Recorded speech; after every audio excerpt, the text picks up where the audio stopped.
Hey guys, Zoranov here. I wanted to talk to you all a little bit about player experience in indie horror games. Now, I've been playing a lot of indie horror games, and I started to notice a pattern across a lot of these games. And it doesn't matter if it's a month-long game jam or months of development went into your game. This one thing can completely ruin your player's experience, and it can destroy the flow and the pacing that you were trying to establish. Um, Before I describe this specifically, let's just watch an example of what I'm talking about. I'm going to set the scene here a little bit, so to give you some context. So the player in this game is on a spooky island with a lighthouse, and there's a people house beside it, right? And we need to go around inside the house and collect these fuses to power a door to progress the story. We found 3 of the 4 fuses inside the house. We did all the little puzzles and whatnot. Now we're looking for the 4th fuse. So let's hop into the game here.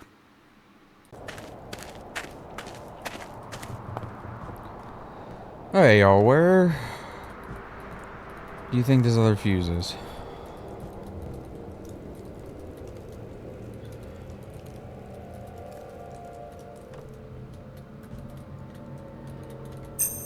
Trust your instincts. That's not an objective.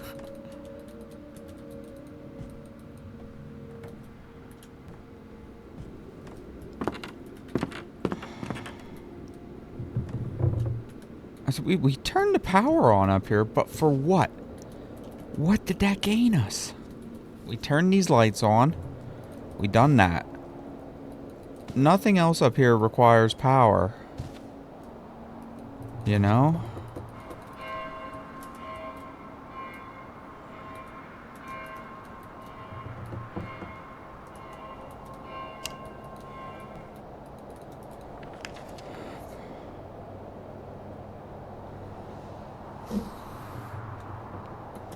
What if I turn this off? Is that fine? Do you care? What if I light a different one? There we go. Okay, we just triggered opening that again.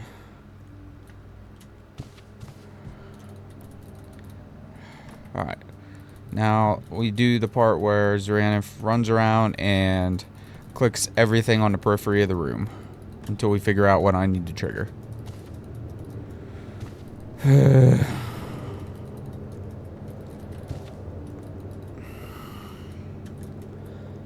Alright, I'm pretty convinced that there's nothing going on up here. We've clicked all of the things. Let's go look back downstairs.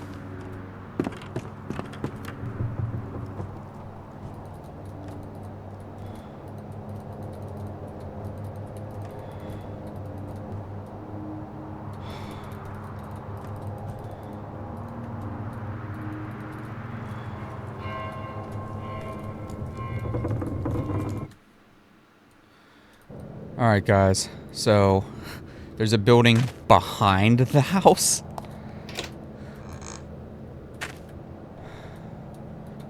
I'm probably going to cut out a lot of me wandering around. Alright guys, Futures are in here again. So, as you guys can see in that one, we kind of wandered around for a good bit trying to figure out just what we were doing or like how to accomplish it. And I don't think it was meant to be a puzzle. That's one of the key things. Like, it's fine if it's like you want the player to you know struggle a little bit with figuring out a puzzle, something like that. But I call this phenomena that we just witnessed, what am I meant to be doing? And there are several games where I just end up saying that. It's like, what am I supposed to be doing? And it's not at all obvious to the player what they're supposed to do. Usually what ends up happening is the player gets frustrated. They don't know what they need to do. And then for me, there's a couple clear signs of when this happens. Is I devolve into, okay, we are just going to walk around the periphery of all of the rooms and click all of the things, just trying to figure out what we need to trigger. All right, so I just want to talk about one more example of this phenomenon. We just watched The Green Light. Now, another game, so Callus. So Callus is a game, I've titled this Stressful Haunted House, the game. It's essentially a game where you go around kind of a hospital-like setting, and there's a lot of spooky demons and jump scares, and a very complicated, a very obscure story about a little boy and a grandmother, and abuse, and I don't fully understand the story. I'm not gonna pretend I do.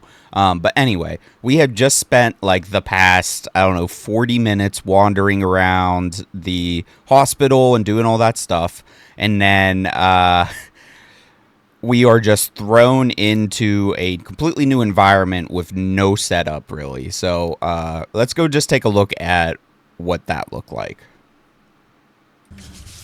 The next day.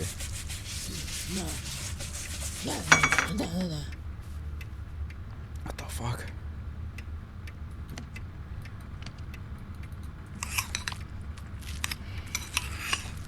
Let's get our stew.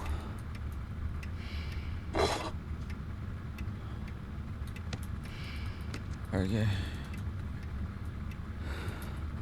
Grandmama, would you like some stew?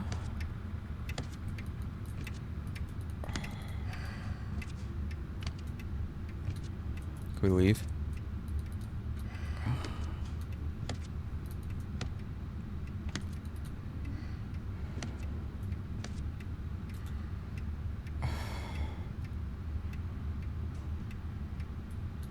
I want to go not be spooked, please. Okay. Okay. How about over here in the corner? What?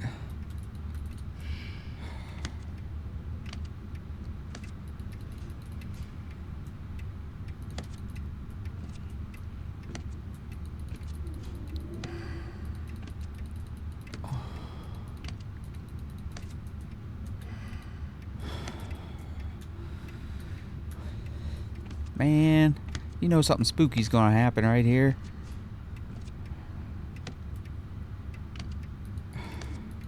Can I move your chair? No. What do you want me to do? About this closet? No.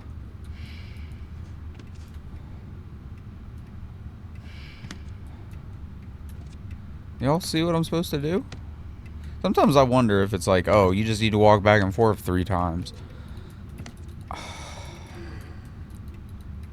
Just freak yourself out in here.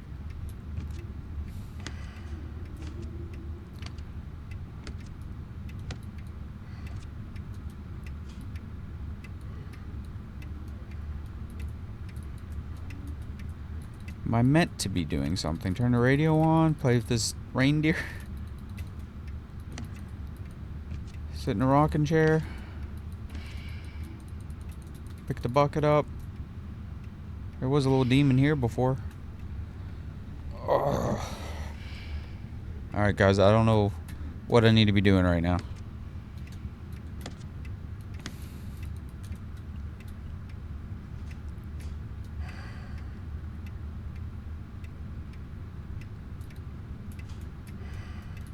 I can't walk around this. I can't interact with it.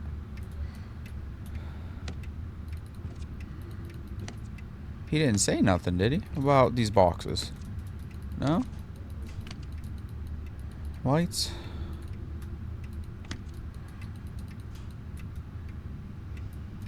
Y'all, I'm so confused right now. I can't interact with none of this stuff. It like, we walked here and then the camera like panned over to the left. It's like drawing me that way, but I can't.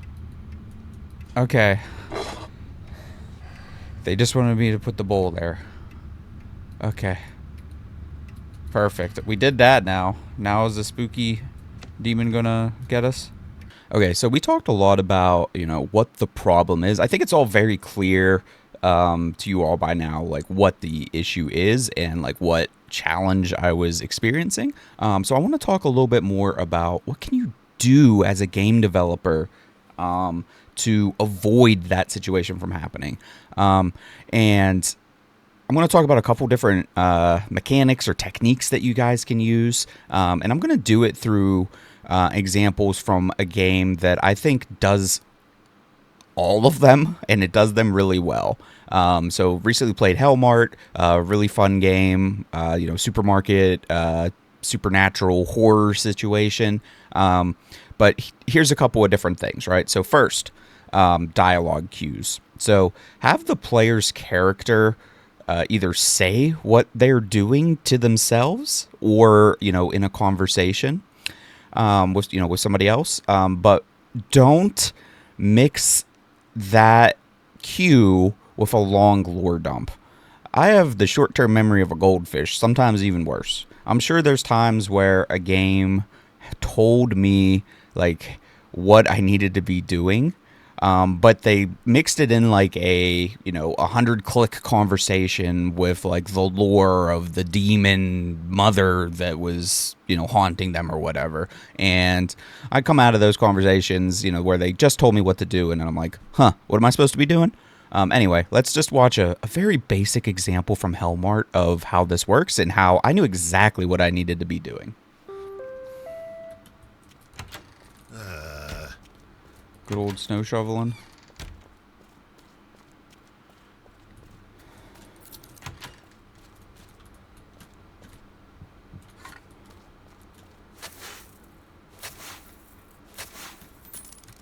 Oh no, there's so much snow.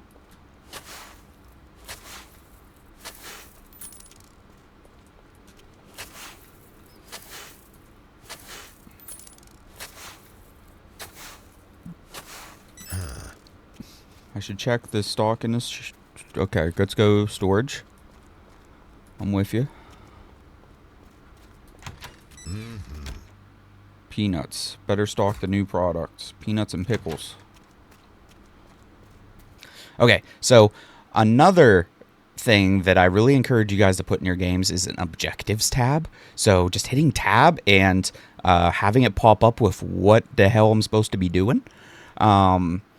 And it's kind of an unobstructive mechanism to approach to address this, right? So if the player doesn't want that help, they don't have to push that button. Or if a player's stuck, they can just pull up what they're meant to be doing. And I think that's so helpful. So, I mean, Hellmart also does that. You have a little pager that if you want to know what you're supposed to be doing, you can pull up that pager and it says exactly what you need to do. So let's just take a quick look at that. Better wrap up. What's Q do? Serve last customers. That's what I'm supposed to be doing. Okay. And then a third way, which I think is, maybe the most controversial, is visual cues or clues that, you can put a glowing indicator over where a player needs to go. I personally find these cues very helpful for myself. Okay. Can I clean some of this? Okay, let's get these windows done, Get that graffiti off of here. Uh-oh.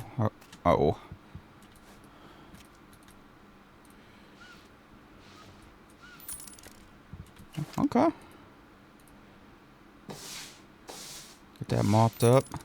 I know a lot of people, hate the yellow paint and the hand holding and all that, like from Resident Evil. I think Hellmart does something really great to solve this. At the very start of the game, the first thing that happens after you hit play is they ask you what experience you want. Do you want the indicators or not? And you as a player can choose. And I think that accessibility is so awesome. So, let's just quickly look at what that looks like. So let's just hop into it.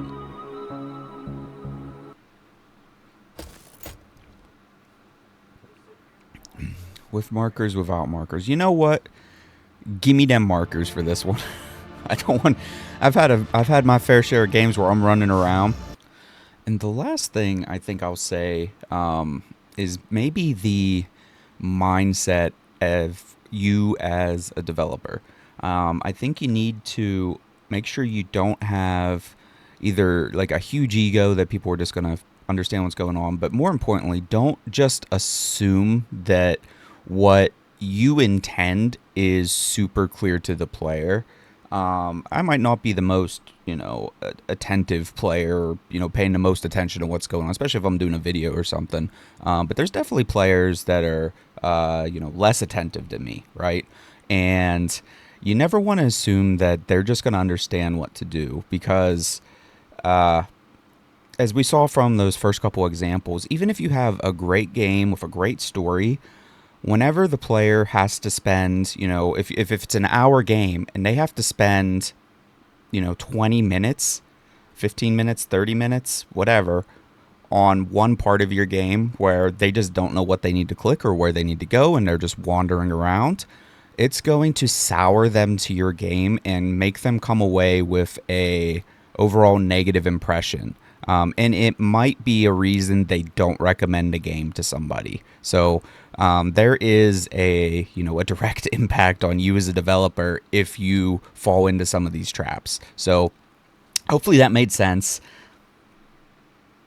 So I made this video because I really love these stories, and I am a horror game enthusiast, and especially for these indie games. I love these low poly, trashy crap graphic games, especially when they have a very compelling story with a great twist and lots of spooks along the way. But my experience can get ruined or significantly, harmed whenever I just don't know what I'm doing. So I'm hoping that we can spread the word about what this issue is in the indie horror community, and you as developers can plan ahead and put some of these mechanics in to just kind of avoid some of that stuff. And I want to end the video just talking a little bit about myself, in case you're coming into my channel cold. So I fairly recently switched kind of some of the content on my channel. I was previously doing some gacha gaming. I've recently switched over to basically just doing indie horror games, and I'm playing a lot of games. They're usually not edited a whole lot. It's just my experience playing games, and I'm having a blast doing it. Would really appreciate if you if you're interested in that kind of thing and you just want to chill gamer, having a good time, getting spooked. I do get scared by pretty much every jump scare, and so if you want to see me jump a lot, really appreciate it if you guys want to go check out some of my other videos, and leave a comment. Let me know if you guys like this stuff. I'd really like to get to know some of the viewers who, especially some of the new viewers who've been coming over since I've started doing some of this indie stuff. Let me know what you guys like in some of these videos, and if you have suggestions for games to play, happy to consider those. But yeah, so with all that, guys, I just want to thank you so much for watching, especially if you stuck around to the end. You're a real one. Thank you guys so much for watching. Hope this was helpful, and we'll see you in the next one. Goodbye.